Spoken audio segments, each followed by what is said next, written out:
being here, by the way. It is my pleasure. It is my pleasure. Now, William Shatner and Leonard Nimoy have inflicted upon this world some of the worst music ever made.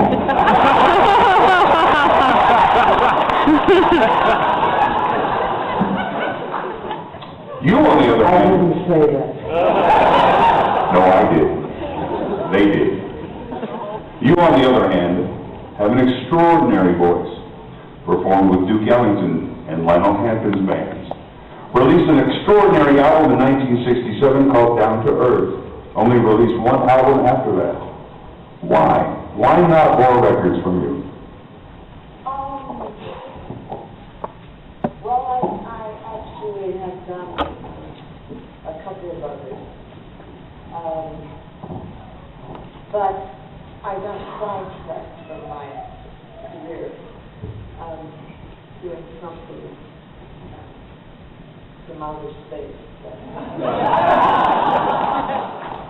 Star Trek interrupted my career. And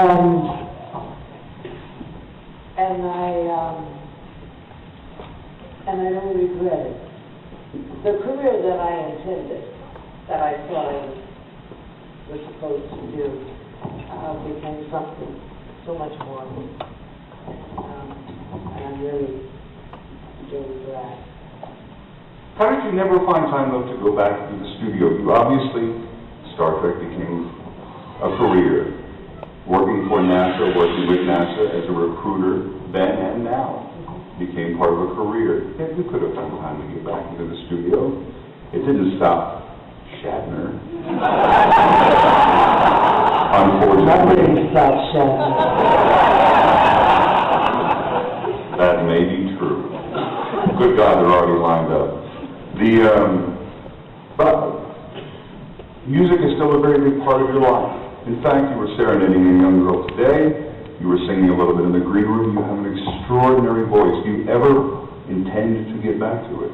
I've never left it. Whenever I'm not working, I have a one-woman show called Reflections, in which I actually become 12 legendary black women entertainers, stars, and Sarah Vaughan, Ella Fitzgerald, Rena Horn, Eartha Kitt, Pearl Bailey, Elliot Jackson, just to name a few. And I have this quirky voice, and I found this incredible voice master at some point. And he said I was looking for a coach to take me through some areas of music that I wanted to smooth out. And he said, I'm not a coach, I'm a voice builder. And I said, okay. And he was an Italian man named Giuseppe Balestrieri. And he was a little monster. He was 4 feet. If he was 4'8", he was gargantuanly tall. That was it.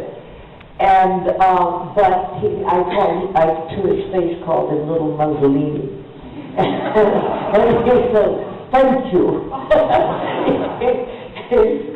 because he demanded of you your best, you know, and he could only work from where how he taught it. He taught bel canto. It was called bel canto, which means beautiful voice. And the exercises sounded nothing like singing exercises. As a matter of fact, I don't think anybody who's ever studied bel canto will ever show you what the exercises are, because they're vocal exercises that really grab hold to your body, your voice, and turns it into something that you can do anything you want to with. There's some very famous people who have studied bel canto. I think there were only 4 teachers in the United States, you know. So I told him, well, if you could help me, this is because you know, I have these 2 voices, and when I sing it, he said, wait a minute, what? I said, well, the two voices that I have, and he said, wait a minute, what do you mean you have two voices? What do you mean? And I said, well, and he said, show me. So I said, well, you know, I have this high soprano voice, and then I have this other that I sing regular music in. And he said, and you call that two voices? And I said, well, yes, a lot of people have two voices. And he started laughing at me. He laughed at me so hard that he fell off the piano stool.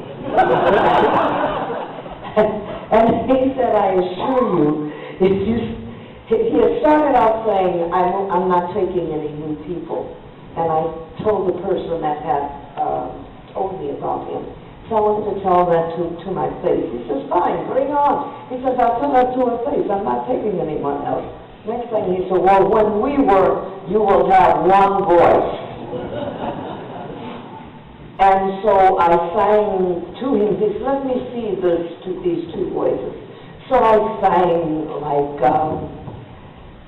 every day I get blues. And then I sang for him my other voice, my soprano voice.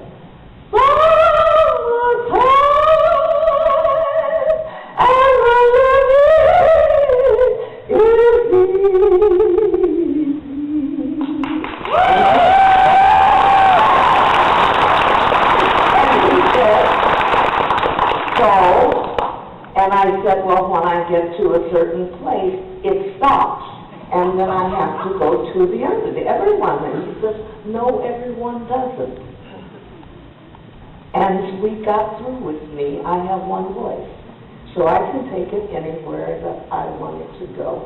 And at that time, it was about 4.5 octave range. And I think over the years, it has gone, I've got about a 3.5 octave range, depending on how I feel that day. I would just like to say, getting you to sing was my entire goal in coming here today.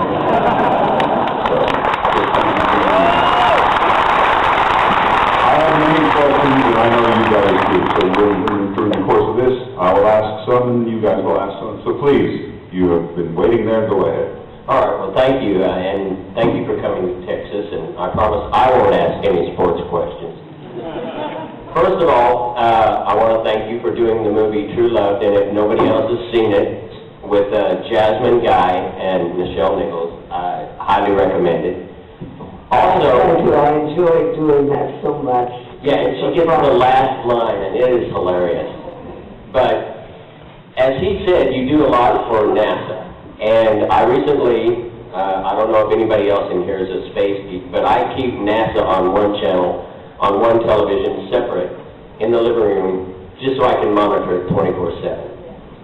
I know that you were recently at Johnson Space Center and toured it, and you did a promo for them. Yes. Could you tell us some of the things that you enjoyed the most out of that tour? And also, because yesterday was the 25th anniversary of the Challenger disaster, and those of us here in Texas also saw the Columbia break up over our heads. Could you tell us where you were and what you were doing during those disasters? Well, when the Challenger was in Los Angeles, that he had come to, and Gene Roddenberry came, and I put a big show on for him of dancers and singers and all about space, and it was a space musical. And he was just blown away, and NASA had sent spaceships and memorabilia to the Palladium in Los Angeles. And it was a marvelous, all the press came out. It was a marvelous event. And that happened to me the last time that I saw him.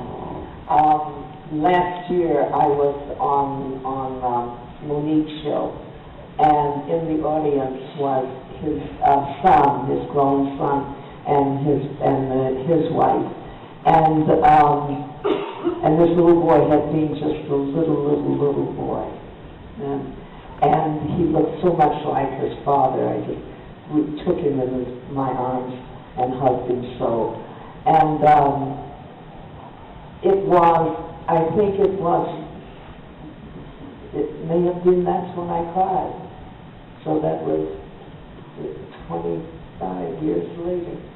But it was always in my heart.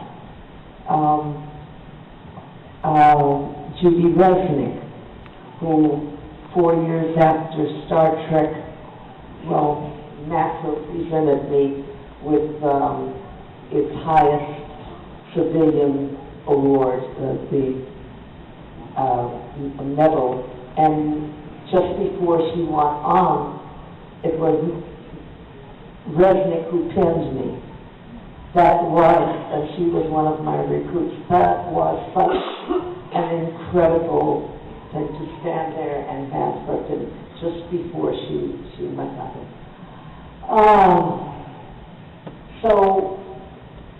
But beyond, there's nothing beyond that. But along with those things that happen as we evolve in any area, we have mishaps or something, people give their lives to come across to this country, to discover, to look. It wasn't being blasé or cavalier about it. It was being so highly respectful, because sometimes I think when you cry or become extremely emotional, you wash it out, and I think I realized years later, I wanted to keep it. I wanted to hold it. And who got me up on this?